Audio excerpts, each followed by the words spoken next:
Eu quero setar um clima aqui hoje. Vamos lá? Porque olha, eu não canto, me perdoem, mas a gente precisa dessa música e não é legal tomar strike do YouTube. Vamos lá. Apesar de você, amanhã há de ser outro dia. Eu pergunto a você, onde vai se esconder da enorme euforia? Como vai proibir quando o galo insistir em cantar? Água nova brotando e a gente se amando sem parar. Apesar de você... Olha, se tem uma coisa que a gente aprendeu ao longo desses 4 anos aqui bolsonarista, não sabe perder. Vocês lembram em 2018 a tristeza? Que tristeza! Que foi quando o Haddad perdeu as eleições? E era uma eleição que já se dava como perdida desde o começo da campanha presidencial, com uma direção de campanha difícil e interesse político na prisão do Lula. Pois é, foi climão, era uma derrota premeditada, sabida, tal qual a do Bolsonaro. E já era considerada, contemplada pelas pesquisas. E a maior movimentação que se teve foi o Ninguém Solta a Mão de Ninguém. Um post nas redes sociais que viralizou. Ninguém foi atirar no inimigo, ninguém bloqueou a estrada, ninguém pediu por contragolpe. Porque, se você não sabe, é esse papo nos redutos bolsonaristas. Ou seja, o presidente Jair Bolsonaro e a sua campanha deveriam ter se preparado para essa situação. Os principais responsáveis pela campanha de Bolsonaro, inclusive, eram os seus filhos. E ao que parece, ninguém esperava pela derrota. Com o clima de hoje é um novo dia, vamos nessa! Bom dia, boa tarde ou boa noite, bem-vindos a mais uma Curadoria Meio Maravilhosa. Eu sou Bruna Bufari, vamos lá, vai! Se inscreve aqui no canal Meio. Você ainda não conhece o Meio? O Meio é também uma newsletter para você ficar bem informado logo no começo do seu dia. Assina o Meio, vale muito a pena. Quando Lula ganhou, as redes sociais se encheram de posts. De luto de bolsonarista, medo pelo futuro e de que o crime compensa.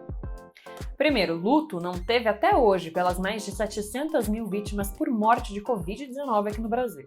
Dessas 700 mil, 400 mil poderiam ter sido salvas se o governo não tivesse atrasado as vacinas. E atrasou, por parte do governo federal.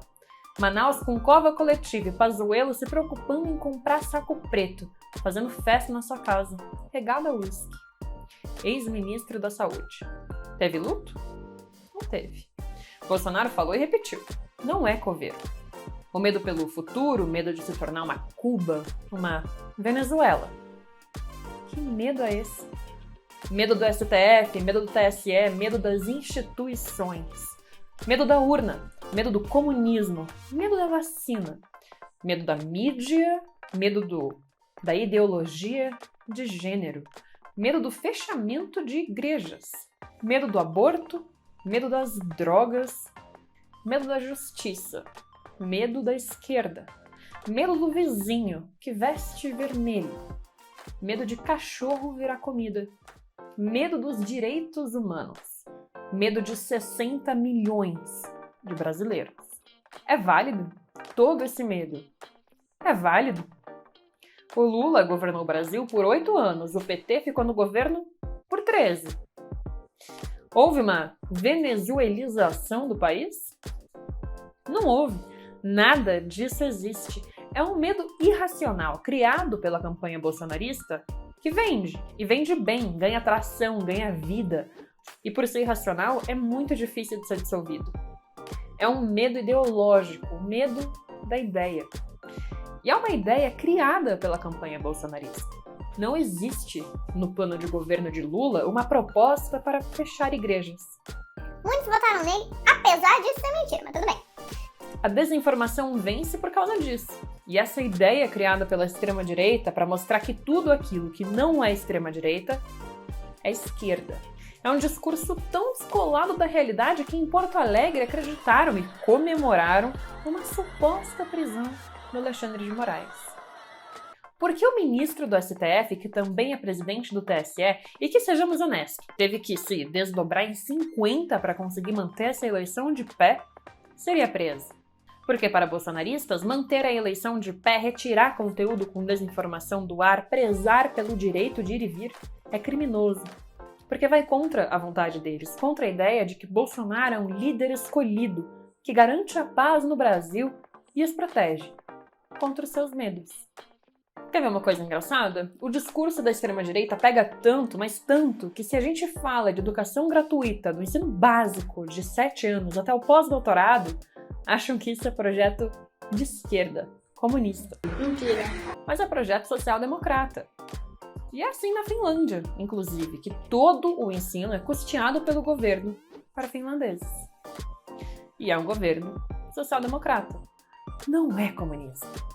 São projetos como esses que o bolsonarismo nos impede de discutir, enquanto nos impedem de ir e vir. Seja a PRF realizando blitz durante a eleição, quando isso era proibido pelo Alexandre de Moraes, ou da manifestação que obstruiu vias depois das eleições. Aí nas redes eles falam que o crime compensa, para tirar sarro do Lula. Pois é, Carla Zambelli pegou uma arma, apontou para um rapaz e o perseguiu enquanto ele fugia, 24 horas antes da eleição. Agora, só porque é bolsonarista e não foi presa, ela tá certa. Zambelli teve suas contas em redes sociais retidas pouco depois de defender o descumprimento da ordem judicial que pedia para desobstruir as estradas. Apesar de você... Tá, apesar da permanência do bolsonarismo no nosso país, que ainda vai durar um bom tempo, é um alívio sentir que o Brasil pode estar retornando a uma democracia. Olha só, a Noruega, logo que Lula se elegeu, já comentou que vai voltar a doar para o Fundo de Combate do Desmatamento da Amazônia, que foi congelado em 2019. Apoio internacional. Líderes ansiosos para voltar a ter uma relação com o Brasil. Ansiosos mesmo, foi dita essa palavra. O Lula já confirmou que vai à COP27, a Cúpula das Nações Unidas para o Clima no Egito, que acontece nas próximas 2 semanas. Bolsonaro não foi à COP26 do ano passado. E o PT não cogita a ida do Lula com o Bolsonaro na mesma delegação. Porque, o convidado seria o atual presidente. Assim, nem a pau, né? Claro, Bolsonaro tem um recorde histórico de desmatamento do Brasil. E a COP27 não vai dar medalha para esse tipo de comportamento, né? O Brasil está se abrindo para diálogos, pouco a pouco. Espero eu que mais longos e reais do que o pronunciamento do Bolsonaro depois de perder as eleições. Porque dali não saiu nada de bom. Não reconheceu sua derrota nem a vitória de Lula. Vagamente agradeceu por quem votou nele. Ainda deu justificativa para os bloqueios das estradas. Nada novo, mas segue decepcionante. Felizmente só até o dia 1º de janeiro, porque aí já é Lula presidente. Um final feliz hoje, né? Merecido. Ainda contido, ainda há medo, mas definitivamente é mais feliz. Vejo vocês numa próxima Curadoria Meio Maravilhosa.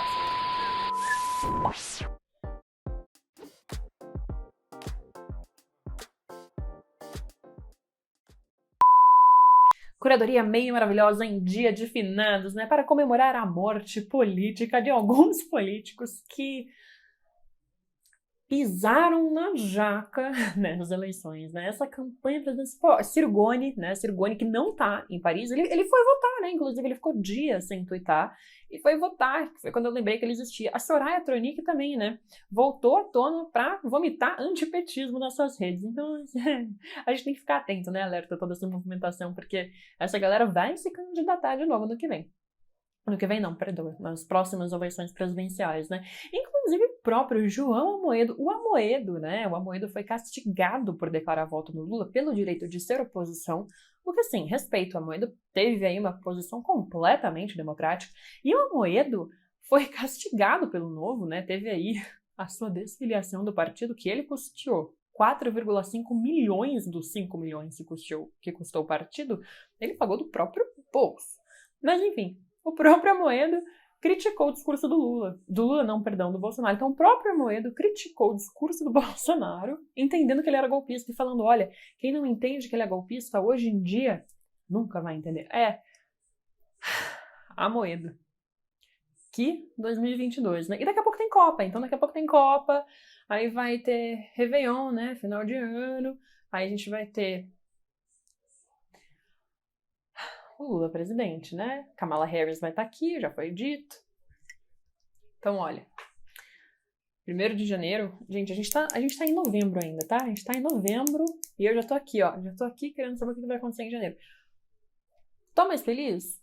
Tô mais aliviada? Um pouco, ainda tenho aí um pouco de medo, ainda tô contida. Mas que tira um peso das costas.